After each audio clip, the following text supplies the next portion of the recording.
मोदी जी ने paper leak वाले मुद्दे पर कैबिनेट की मीटिंग और फास्ट ट्रैक कोर्ट की बात की और ये वीडियो वायरल हो। विभागों ने लगातार मेहनत करके देर रात मुझे मुसद्दा भी दे दिया। फास्ट ट्रैक कोर्ट और कठोर सजा के प्रावधान के साथ का ये मुसद्दा कल कैबिनेट में चर्चा होगी। कैबिनेट के साथियों के सुझाव के बाद उसका अंतिम रूप दिया जाएगा और सोमवार से संसद का दूसरा सप्ताह शुरू हो रहा है। तब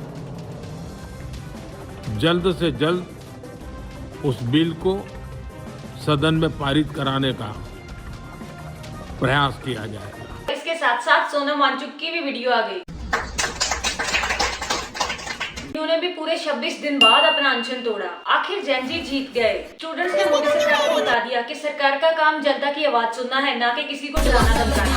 जैसे कि आप सबको पता है पिछले कुछ दिनों से हमारे देश में शांति का माहौल बना हुआ था। दिल्ली के जंतर मंतर पे स्टूडेंट्स कैसे रो रहे थे। पुलिस वालों ने भी लाठीचार्ज किया, दुर्व्यवहार किया। कुछ लोगों का कहना है कि ये असल में स्टूडेंट्स थे ही नहीं, ये किसी पॉलिटिकल पार्टी के भाड़े के गुंडे थे। पर अब आप सोचो, अगर ये एक पीसफुली प्रोटेस्ट था तो फिर बात यहाँ तक पहुंची कैसे? आज हम उसी की बात करेंगे। तो गाइस, जब सोनम वांगचुक के अनशन को पूरे 20 दिन हो गए थे, उन्हें प्रोटेस्ट साइड से जबरदस्ती उठा लिया गया। और उठाने वाले कौन थे? हमारे पुलिस वाले। लेकिन ये सोनम वांगचुक को कहाँ ले गए, यही बात करेंगे, पूरे इवेंट की बात करेंगे। तो गाइस, वांगचुक जी को जबरदस्ती उठा के सफदरगंज हॉस्पिटल में एडमिट करवाया जाता है। और अब आता है पहला ट्विस्ट। यहाँ पे आते ही हॉस्पिटल के सोर्सेस खुद बताते हैं कि वांगचुक जी के वाइटल बिल्कुल ठीक है। तो फिर सोचिए आप, अगर इनके वाइटल बिल्कुल ठीक है तो फिर इन्हें जबरदस्ती उठाने की जरूरत ही क्या थी? और यार, दिल्ली पुलिस ने खुद ही ये डिसीजन ले लिया कि वांगचुक की सेहत ठीक नहीं लग रही, क्यों ना इसे हॉस्पिटल ले जाया जाए। और यहाँ दिल्ली पुलिस डॉक्टर भी बन गई। सबसे हैरान करने वाली बात यह है कि हॉस्पिटल में एडमिट करने के बाद ना तो किसी पर्सनल डॉक्टर से मिलने दिया गया, ना लॉयर से मिलने दिया गया, और ना ही कांग्रेस जनता पार्टी का कोई आदमी इनसे मिल सकता था। तक कि इनकी मेडिकल रिपोर्ट भी इनके किसी भी फैमिली मेंबर को नहीं दी गई। जो हॉस्पिटल कम और अरेस्ट के अंदर ज्यादा लग रहा था।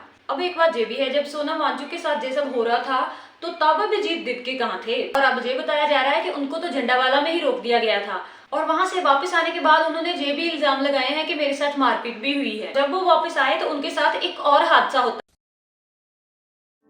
अब जिस आंटी ने इंक फेंकी उनकी भी वीडियो देखो। क्या हुआ?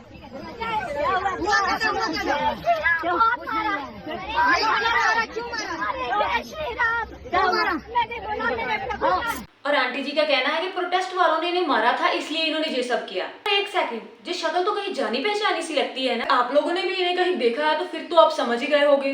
और गाइस, जब दिल्ली पुलिस से ये सब पूछा गया तो उनका कहना था कि हमने हाई कोर्ट के ऑर्डर को माना है, हमने सोनम वांगचुक की जान बचाई है। यार, इन लोगों को सच में लगता है कि आम जनता तो पागल है, इन्हें तो कुछ समझ ही नहीं आता। बस अपनी जस्टिफिकेशन दो और आगे बढ़ो। दिल्ली पुलिस ने सोचा होगा कि अगर सोनम वांगचुक को ही प्रोटेस्ट से दूर कर देंगे तो फिर 20 जुलाई को होने वाले संसद मार्च में आखिर पहुंचेगा ही कौन? लेकिन इनकी यही सबसे बड़ी भूल कि जे जेनजी को नहीं जानते। 20 जुलाई का दिन और हजारों की भीड़ और सबकी एक ही मांग, धर्मेंद्र प्रधान का इस्तीफा। और इस भीड़ को कम करने के लिए दिल्ली पुलिस ने कोई कमी नहीं छोड़ी। जंतर मंतर के पूरे एरिया को सील कर दिया गया, लाठीचार्ज किया गया, लड़कियों को मारा गया, आंसू गैस के घोड़े फेंके गए। फिर भी हमारे जुआ रुके नहीं। ऐसा लग रहा था जिन लोगों को जो रोकने निकले हैं वो कोई स्टूडेंट्स नहीं, गुंडे हैं। रोकने के लिए पुलिस को अगर कुछ भी करना पड़े तो पुलिस करेगी। गाइस, प्रोटेस्ट जंतर मंतर से शुरू हुआ और देखते ही देखते पुलिस और पब्लिक के बीच मारपीट शुरू हो गई।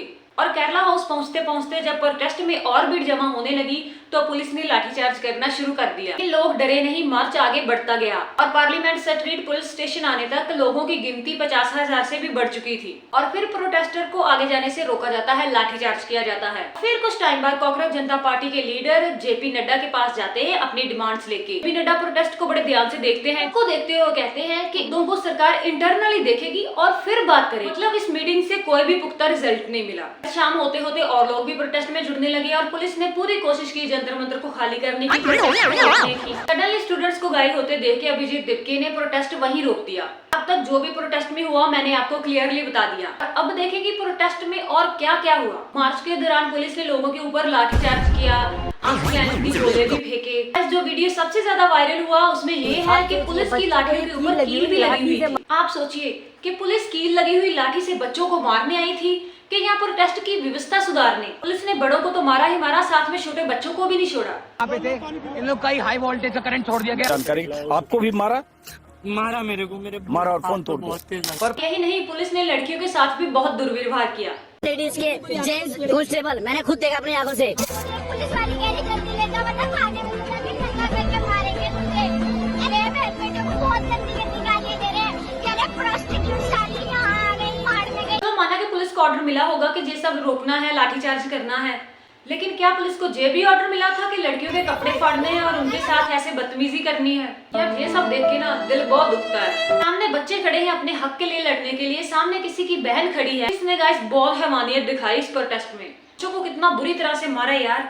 इनके खुद के बच्चे होंगे तो अगर उनके साथ कोई ऐसा करे तो क्या इनको दुख नहीं लगेगा? और ऊपर से पुलिस वाले ये सब नकार रहे हैं कि ऐसा कुछ हुआ ही नहीं। जो भी ये सब बोल रहे हैं वो सब गलत इन्फॉर्मेशन फैला रहे हैं। यार अब तो सबके पास फोन है, इंस्टा पे सब कुछ दिखाया जा रहा है, लोग अपने अपने पेजेस से वीडियो डाल रहे हैं और सबको सच पता चल रहा है। अगर आज के टाइम में भी टीवी होते तो जो बिकी हुई मीडिया ना हमारे दिमाग में भी यही सब भरती कि सारी गलती स्टूडेंट्स की ही थी। आप सब ने देखा होगा कि वहाँ पत्थरों से भरे ट्रक लाए गए, स्टूडेंट्स पे इल्जाम लगा के कि इन्होंने हमारे ऊपर पथराव किया। हो भी कुछ ऐसा रहा था कि स्टूडेंट्स को गुंडों का नाम दिया जा रहा है। ऐसे होते हैं गुंडे।